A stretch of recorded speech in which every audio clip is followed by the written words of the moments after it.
नमस्कार विद्यार्थी मित्रांनो, मी प्राध्यापक विकास सोरगडे VRM फिजिक्स क्लासेसमध्ये आपलं स्वागत करतो.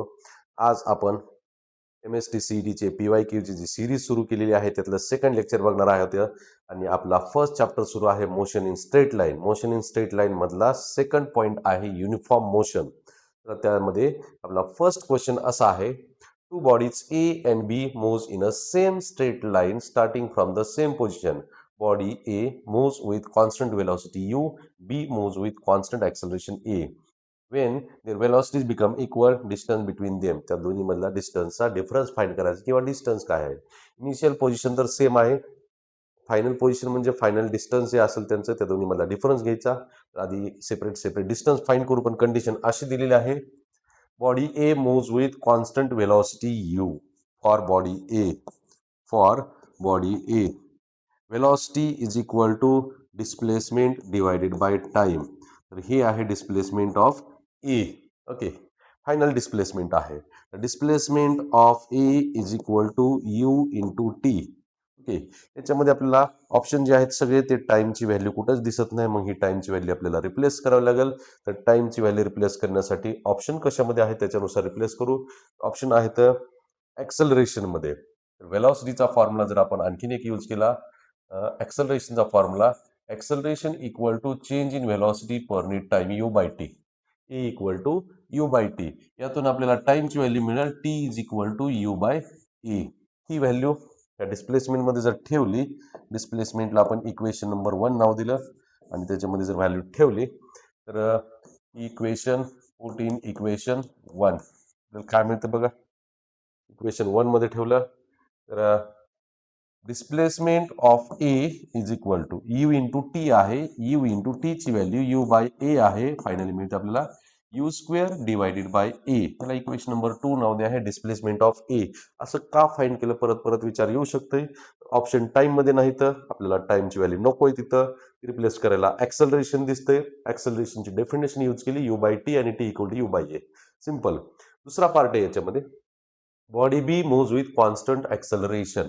आता सिंपल, ऍक्सलरेशन कॉन्स्टंट ते तर दिलंय, बघू पुढं.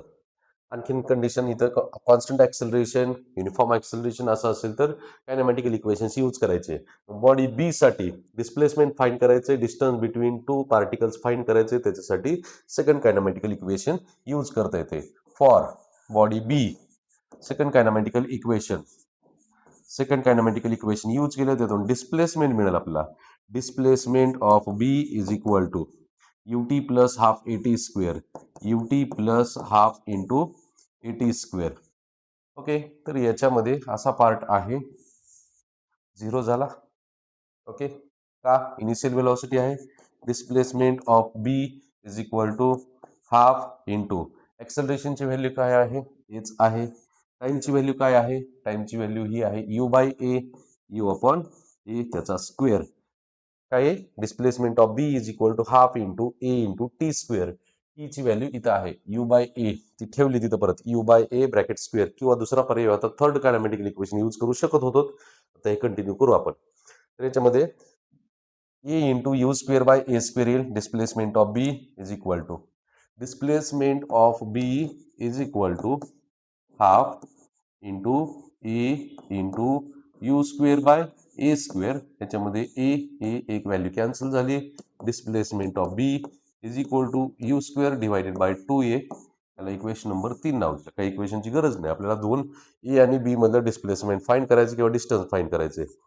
Distance of a minus distance of b is equal to, एचं डिस्टन्स किती आलेले, u square by a, u square divided by a, u square divided by a minus बीचं किती, u square by 2a, u square divided by 2a. दोन्हीचं subtraction घ्या, denominator same केला किंवा 2 न मल्टिप्लाय डिवाइड केलं, 2u square minus u square divided by 2a common ठेवला. 2 ने डिवाइड मल्टिप्लाय केलं, 2u square by 2a common घेतला, 2u square minus u square. Distance between a and b आहे आपलं फायनल आन्सर. ते ऑप्शन आहे का बघू आपण. Okay, you square divide by 2a D option आहे. या पद्धतीने सिंपल क्वेश्चन आहे, थोडंसं पण केअरफुली सॉल्व्ह करावं लागेल. कंडिशन्स काय दिले त्याच्यानुसार आपण इक्वेशन्स यूज केले. ओके, चला नेक्स्ट क्वेश्चन कडे. Body starts from rest and moves with a uniform acceleration. The ratio of distance covered by the body in nth second of its motion to the total distance traveled in n second. Ratio विचारलेला आहे distance travelled in n second मधलं distance starting from the rest आहे. पण आणखीन starting from the rest का दिलेलंच नाही बाकीचं काहीच. Body start from the rest, uniform acceleration दिले, कायनामॅटिकल इक्वेशनच यूज करायला लागतील. Uniform acceleration, ratio of the distance covered by the body in nth second. Distance covered in nth second पहिला बघू आपण. Distance covered in nth second, त्याचा formula आहे, shortcut formula आपण बघू. Distance covered in nth second is distance covered in nth second S1 म्हणून आपण a/2 in bracket 2n - 1, त्याला इक्वेशन नंबर 1 नाव द्या.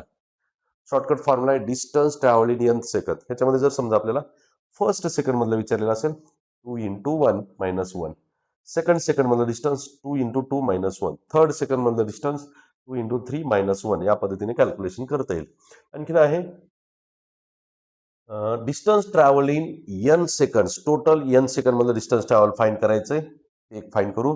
Distance travelled in n seconds, distance travelled in आधी टी सेकंड्स म्हणून आपण, त्याचं सेकंड कायनामॅटिकल इक्वेशन आहे आपल्याकडं T seconds. Distance travelled in T seconds, तर असं आहे S2 म्हणून टी सेकंड मधलं distance ut plus half into at square. Initial velocity 0 आहे. Okay, initial velocity 0. Distance travelled in t second S is equal to ut plus half at square. Second kinematical equation use केलं. आपल्याला t equal to n second पाहिजे. In n seconds distance travelled in total n second, हे आहे nth second मधलं, हे आहे n seconds मधलं, 0 पासून n पर्यंत. तिथं टीच्या जागेवर n ठेवलं. S2 is equal to 1/2 into a into n square, ह्याला इक्वेशन नंबर 2 नाव दिलं. ह्या दोघांचा रेशिओ आपल्याला विचारलेला आहे. S1 डिवायडेड बाय S2, तर ते कॅल्क्युलेशन करू आपण. S1 divided by S2 is equal to, S1 ची व्हॅल्यू आहे a/2 in bracket 2n - 1, a/2 in bracket 2n - 1, a/2 in bracket 2n - 1. S2 ची value half into an square, half into an square, 1/2 an square. Common part cancel केला, a cancel झाला, 2 cancel झाला, राहिलेला part S1 divided by S2 is equal to 2n - 1 divided by n square. हे n स्क्वेअरनं separate divide करा, option तयार होतंय. 2n divided by n square minus 1/n square. n value cancel झाली, 2/n minus 1/n square, 2/n minus 1/n square. C option आहे आपल्याकडे, correct आहे. Okay, लिहून घ्या. समजते करून समजते.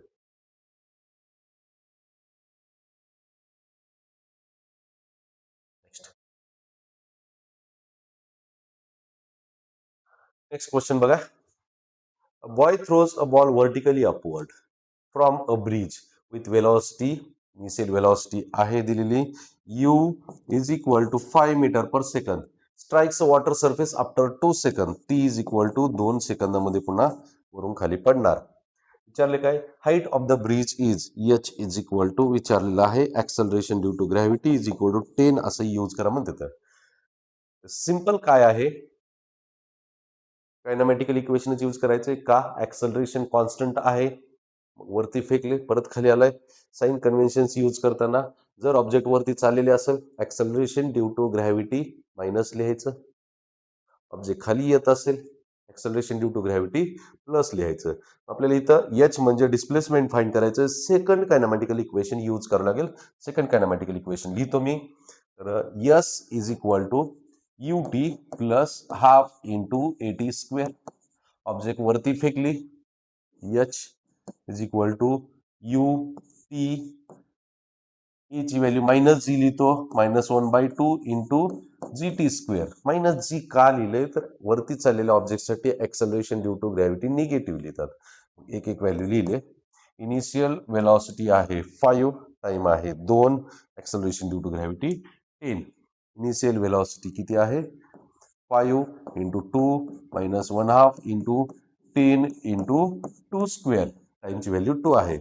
5 इंटू 2 10 मायनस हे 5 कॅन्सल होईल, 2 टू कॅन्सल होईल, 5 राहते, 5 into 2 square 4 is equal to 10 minus 5 into 4 20 is equal to minus 10. म्हणजे हे हाईट जी आहे ती निगेटिव्ह नसते, ती आपण मोजलेली कुठून वरून मोजली, ऑब्जेक्ट खाली चाललेली वरतून मोजली म्हणून निगेटिव्ह दिलेला आन्सर, म्हणजे ऑप्शन निगेटिव्ह नसतो. डिस्टन्स हाईट निगेटिव्ह नसतंय.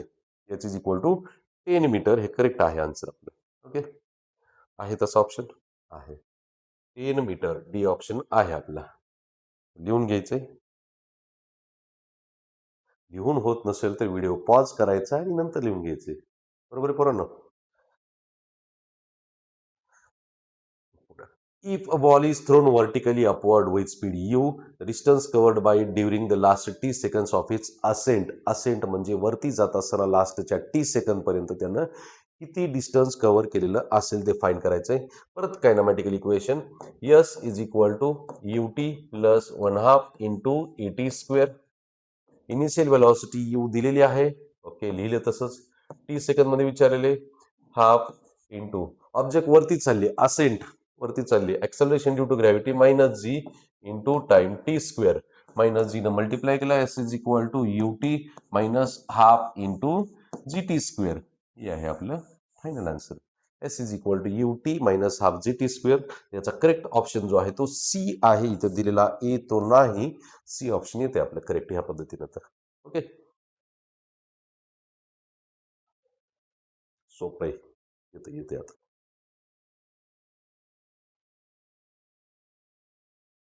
नेक्स्ट बघा, इंटरेस्टिंग क्वेश्चन आहे, थोडा चॅलेंजिंग आहे. काय चॅलेंजिंग आहे ते बघू आपण याच्यामध्ये दिलेलं. डायग्राम इथं ड्रॉ करतो मी गरजेनुसार. A ball is released from the top of tower of height h. Total टावरची हाईट आहे, किती आहे टोटल एच एवढी हाईट आहे. टावरचा टॉप सरफेस ही बॉटम ग्राउंड आहे. त्याच्यानंतर it takes t seconds to reach the ground. Total इथं पोहोचायला टी सेकंद लागते ग्राउंड वरती पोहोचायला. त्याला takes 2 seconds to reach the ground. Height of the ball from the ground after t by 4 seconds. t by 4 second मध्ये इथून इथपर्यंत पोहोचलंय t by 4 second मध्ये वरतून फेकल्यापासून. तर ही जी आहे एच किती असेल ती विचारलेलं आपल्याला, म्हणजे ग्राउंड पासूनची. टी बाय 4 सेकंदामध्ये वरून खाली फेकली, इथं पोहोचली, इथून ग्राउंड पर्यंत डिस्टन्स किती असेल ते विचारले. मग आधी काय करावं लागलं आपल्याला, एच जी व्हॅल्यू आहे ती एच व्हॅल्यू किती येते इन टर्म्स ऑफ टाइम ती आधी फाइंड करायची. सोपं आहे. तर बघा, सेकंड कायनामॅटिकल इक्वेशन का, displacement distance s is equal to u t plus half into a t square. H is equal to u initial velocity 0 half into g into total time t square आहे. याला equation number 1 नाव द्या. Half into g t स्क्वेअरची value किती येते h येते. Half g t स्क्वेअरची value h येते. हे लक्षात ठेवा, पुढे गरज पडणार आहे का, ऑप्शन सगळे एच मध्ये येतं म्हणून गरज पडणार आहे. नेक्स्ट पार्ट, आता टी बाय 4 सेकंदामध्ये वरून किती डिस्प्लेसमेंट कव्हर केलेलं असेल ते विचार करू आपण, फाइंड करू आपण. डिस्टन्स किंवा height covered in t by 4 second. T by 4 second में कितना डिस्टेंस कवर किया वो देखेंगे हम. देखो, same equation, h dash is equal to half into g into t की वैल्यू टी बाई 4 रखो, bracket square. Okay, h dash is equal to half into g into t square divided by 16. तो हमें एक value मिली है, h is equal to half into g t square. Half into g t square की value है h. तो हम इसको लिखेंगे from equation 1 we get half into g t square. H dash is equal to half g t square की value h है, h divided by 16. इसको हम equation number 2 लिखेंगे. तो हमें स्मॉल एच फाइंड करना है, distance from the ground. Find करने के लिए क्या करना पड़ेगा, टोटल एच में से एच डैश सब्ट्रैक्ट करेंगे, we get small h. Small h is equal to small h is equal to h small h is equal to sorry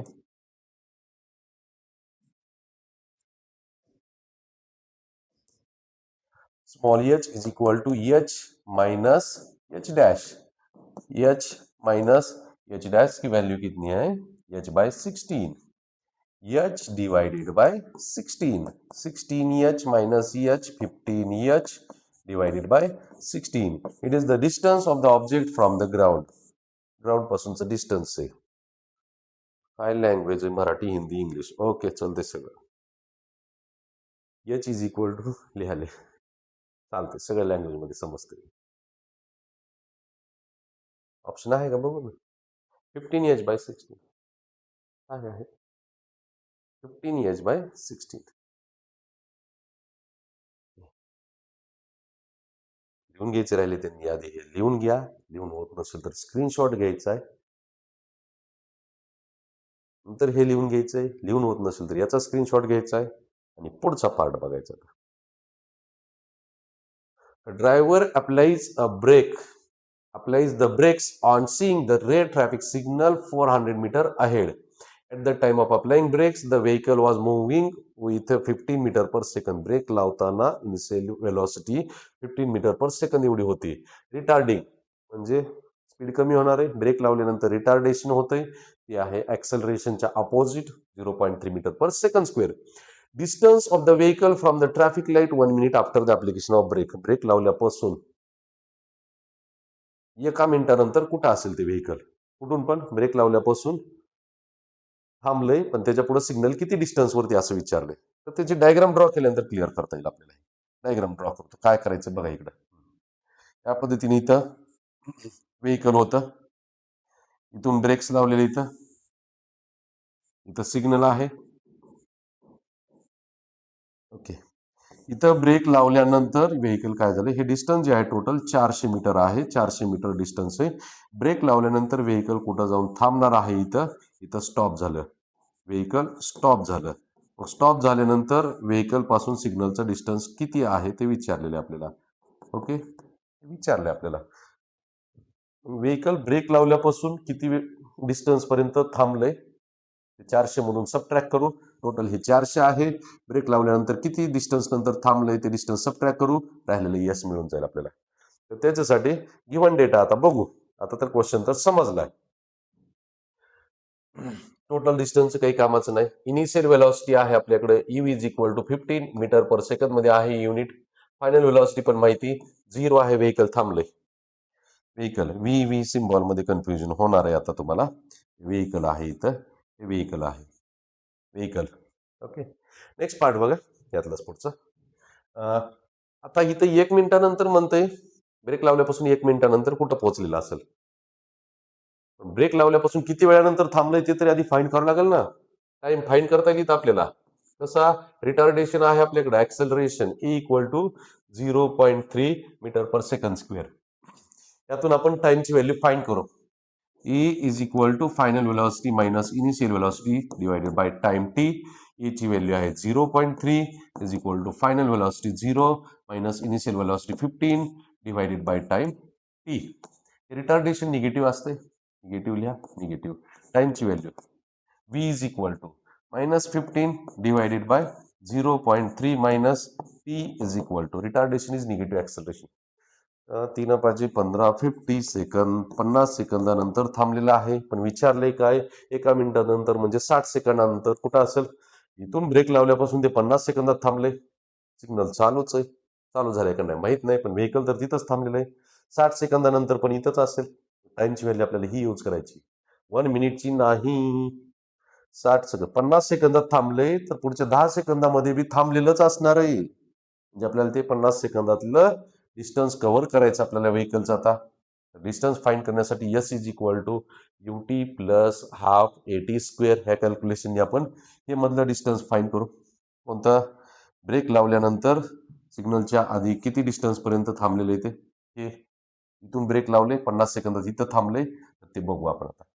S is equal to UT plus 1/2 AT square. S is equal to UT plus 1/2 AT square. U initial velocity 15, टाइमची value 50 आहे, plus 1/2 into acceleration negative minus 0.3, टाइमची value किती आहे 50 आहे. 50 into 50 calculation करायचं सगळे येते 15 5 75 750 plus हे 2 हे 25 25 25 25 5 त्रिक 15 हे मल्टिप्लिकेशन करा सगळं आता हे 25 त्रिक 75 75 25 त्रिक 75 किंवा 5 त्रिक 15 आणि 25 मायनस 15 इंटू 25 16 12 25 12 37 375 निगेटिव्ह व्हॅल्यू आहे मायनस 375 टोटल 750 मायनस 375 राहिलं 375 यस एवढं डिस्टन्स राहिलं हे नाही विचारलेलं आपल्याला विचारले काय व्हेकलनं ब्रेक लावल्यापासून तेवढं डिस्टन्स कव्हर केलंय ओके पण विचारले काय सिग्नल पासून किती डिस्टन्सवर थांबलेलं असेल ते 400 मीटर डिस्टन्स होतं टोटल त्यातलं ते सिग्नल पासूनचं राहिलेलं डिस्टन्स जे आहे ते सबट्रॅक्ट करू हे सिग्नल पासूनचं डिस्टन्स जे आहे ते s dash is equal to total 400 आहे त्यातून 375 सबट्रॅक्ट केलं तर आपल्याला मिळतंय 25 मीटर एवढं डिस्टन्स आहे व्हेकलचं करेक्ट आन्सर आहे आणि याच मेथडने सॉल्व्ह करायचंय डी ऑप्शन ओके लिहून घ्या लिहून होत नसेल तर स्क्रीनशॉट घ्या त्यातलं पण लिहून झालेलं नसेल तर स्क्रीनशॉट घ्यायचा पण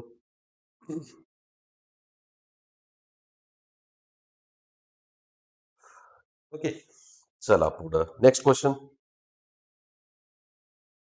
body traveling with uniform acceleration crosses two points A and B with velocities 20 meter per second and 30 meter per second respectively. Speed of the body at midpoint of A and B is A आणि B च्या मध्ये speed किती असेल uniform acceleration असं दिलेलं आहे याचा अर्थ कायनॅमॅटिकल इक्वेशनच यूज करायचे शॉर्टकट मारायचे नाहीत तर काय होतंय ए आणि बीचा असा विचार येऊ शकतोय speed of the body at mid point of a आणि बी ए आणि बीच्या सेंटरला 20 आणि 30 दोघांचं ॲव्हरेज घेतलं 25 येईल आहे ऑप्शन नाही पण तो येणार नाही त्याच्या जवळचं आहे 25.5 कसं येते ते बघू आपण आता कायनामॅटिकल इक्वेशन्स यूज करायला लागतील तर आपण डायग्राम ड्रॉ करू डायग्रामनुसार परत थोडंसं क्लिअर होईल इथं ए पॉईंट आहे इथं बी पॉईंट आहे आणि इथं टोटल डिस्टन्स किती आहे माहिती नाही इथं व्हेलॉसिटी जी आहे इनिशियल इज इक्वल टू 20 आहे फायनल व्हेलॉसिटी जी आहे 30 आहे या कंडिशनमध्ये आपण काय करू दोन व्हेलॉसिटी दिलेल्या असतील तर थर्ड कायनॅमॅटिकल इक्वेशन यूज करता येते आपल्याला टाइमची व्हॅल्यू माहित नाही ऍक्सलरेशन युनिफॉर्म दिले तर ऍक्सलरेशन बघू v square is equal to u square plus 2AS v square 30 square is equal to 20 square plus 2AS 900 minus 400 is equal to 2AS 2AS आहे तसंच राहू द्या 2AS इज इक्वल टू किती राहिलं subtraction directly आहे हे 500 आलं 2AS इज इक्वल टू 500 पुढचं अजून एक थोडंसं काय विचारलेलं आहे speed of the body at mid पॉईंटला म्हणजे इथं मिड पॉईंट दोन्हीचा म्हणजे S/2 हे टोटल डिस्टन्स जे आहे ते S घेतलेले आपण डिस्टन्स तर आपल्याला आता S/2 एवढ्या डिस्टन्सला स्पीड विचारलेली V1 इज इक्वल टू किती असेल ही फायनल व्हेलॉसिटी घ्या ही इनिशियल व्हेलॉसिटी घ्या ऍक्सलरेशन डिस्प्लेसमेंट यांचं रिलेशन असलेली एक व्हॅल्यू मिळाली third kinematical equation again use करा V1 square is equal to V1 square is equal to U square plus 2AS म्हणजे half of the displacement S/2 V1 square equal to U square plus 2AS म्हणजे S/2 okay V1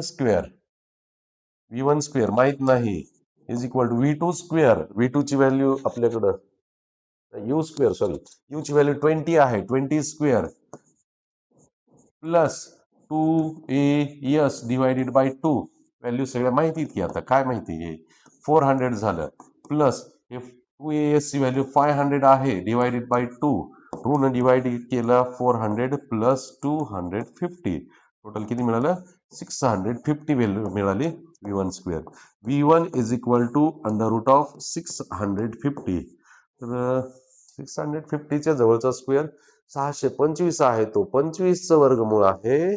हे 650 आहे म्हणजे ही 650 ही वर्गमूळ 25 पेक्षा जास्त असणार आहे. जास्त किती? 24 नाही, 25.5 आहे सगळ्यात जवळचा ऑप्शन त्याचा. 25.5 मीटर पर सेकंद ही फायनल आन्सर आहे आपल्या असं. Okay, B option is correct. 25.5 metre per second लिहून घ्या.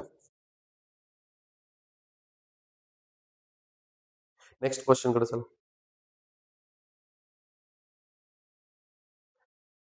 सिंपल क्वेश्चन आहे. Two cars A and B start from a point at the same time in a straight